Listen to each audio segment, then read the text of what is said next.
भारत सदा से वीर पुरुषों की धरती रहा है। यहाँ के धीरवीर सैनिकों ने हमेशा ही देश के आन के लिए अपने जान को मोर्चे पर उड़ाने में कभी देर नहीं की। हिंदुस्तान की यह विराट धरती सदा से ही एक से एक वीर जवानों से पुष्पित पल्लवित रही है।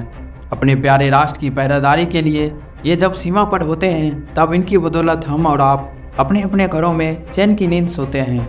लेकिन दुष्ट और स्वार्थी दुश्मने और पड़ोसियों ने हमारी नींदें हराम करने के अलग अलग तरीके निकाले, तो हमारे वीर सैनिकों ने भी उनकी निपुणताओं के साथ उनका मुकाबला करने को ठानी।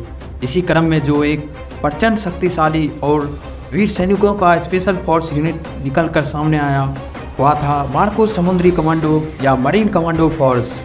भारतीय नौसेना के इस विशेष इकाई को दादीवाला फौज के नाम से भी जाना जाता है। दोस्तों, मार्कोस या मरीन फोर्स कमांडो भारतीय नौसेना की स्पेशल ऑपरेशन फोर्स यूनिट है, जिन्हें किसी भी स्पेशल ऑपरेशन के लिए बुलाया जाता है। भारतीय नौसेना की इस स्पेशल यूनिट की स्थापना फरवरी साल 1987 में आतंकवादियों तथा समुद्री लुटेरों आदि को सबक सिखाने के लिए किया गया था। वैसे तो ये स्पेशल मरीन यानी समुद्र कमांडोज हैं, लेकिन ये सभी प्रकार के वातावरण में जैसे समुद्र में, हवा में और ज़मीन पर भी हर तरह के ऑपरेशन को अंजाम देने में उल्टा निपुण होते हैं। भारतीय नौसेना के मार्कोस कमांडोज ने अपने विस्तृत अनुभव की कुशलता तथा प्रोफेशनलिज्म से एक अंतर्राष्ट्रीय प्रतिष्ठा हासिल की है। इनका मोटो है द फ्यू द फियरलेस, बहादुर और निर्भीक। दोस्तों, आइए अब बात करते हैं मार्कोस कमांडो बनने की कठोर प्रक्रिया की। मार्कोस को इतना दृढ़ और व्यापक प्रशिक्षण दिया जाता है कि ये नौवी ऑपरेशन से लेकर आतंकवाद और एंटी पायरेसी ऑपरेशन तक में माहिर होते हैं। आपको जानकर हैरानी होगी कि कुछ मामले में तो मार्कोस कमांडो को अमेरिकी नेवी सील से भी यकीस माना जाता है। जी हाँ, मानसिक और शारीरिक क्षमताओं में भारत की ये मार्कोस कमांडोज अमेरिका के फेमस नेवी सील को पीछे छोड़ देते हैं। तभी तो मार्कोस कमांडो की गिनती भारत के सबसे खतरनाक कमांडोज में की जाती है। मार्कोस कमांडो के लिए सिलेक्शन होना इतना मुश्किल होता है कि इस पर सेना में एक कहावत है कि 10,000 सैनिकों में से किसी एक को ही मार्कोस कमांडो ट्रेनिंग के लिए चुना जाता है। यह सच है कि सेना के 1000 सैनिकों में से कोई एक ही मार्कोस कमांडोज बन पाता है। दोस्तों, भारतीय सेना की इस यूनिट में शामिल होने के लिए किसी भी कैंडिडेट को पहले 3 दिवसीय फिजिकल फिटनेस टेस्ट तथा योग्यता परीक्षा को पास करना पड़ता है।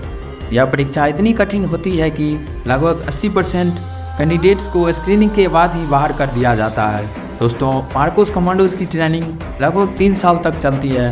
भारतीय नौसेना की इस यूनिट में शामिल होने के लिए 20 साल के 100 में से 20% निर्भय और दुस्साहसी युवाओं का ही चयन किया जाता है।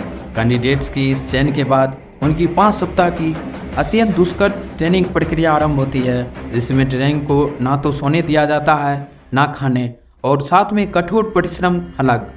इन यातनाओं के बाद भी जो कैंडिडेट ट्रेनिंग छोड़कर नहीं भागते, उन्हें मूल ट्रेनिंग के लिए चुन लिया जाता है। मार्कोस की इस ट्रेनिंग में कैंडिडेट्स को जांघों तक कीचड़ के अंदर घुसकर 800 मीटर तक की दौड़ लगानी पड़ती है।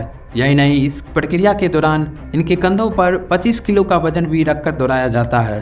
कहते हैं कसौटी पर घिसकर ही असली सोना निखरता है। सो इन कठिन अभ्यासों के बाद ही दुनिया के सबसे शक्तिशाली, दिलेर और बेस्ट कमांडोज निकलकर सामने आते हैं। दोस्तों, जमीन, हवा और पानी तीनों जगह पर लड़ने में पूर्णतः सक्षम ये कमांडोज अपने सफल ऑपरेशन के लिए दुनिया भर में जाने जाते हैं।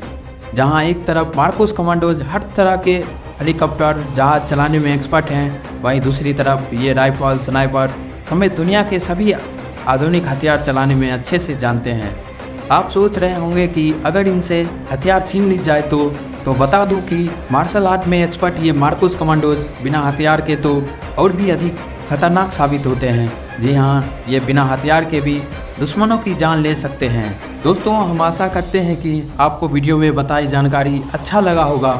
अगर आपको यह वीडियो अच्छा लगा हो तो अपने फ्रेंड्स के साथ शेयर करें। अगर आप इस वीडियो से संबंधित कुछ भी पूछना चाहते हैं तो हमें कमेंट कर बताएं, हम आपको जवाब जरूर देंगे। वीडियो को अंत तक देखने के लिए धन्यवाद। साथ ही आप हमारे चैनल पर नए हो तो आप हमारे चैनल को सब्सक्राइब जरूर कर दीजिएगा। जय हिंद।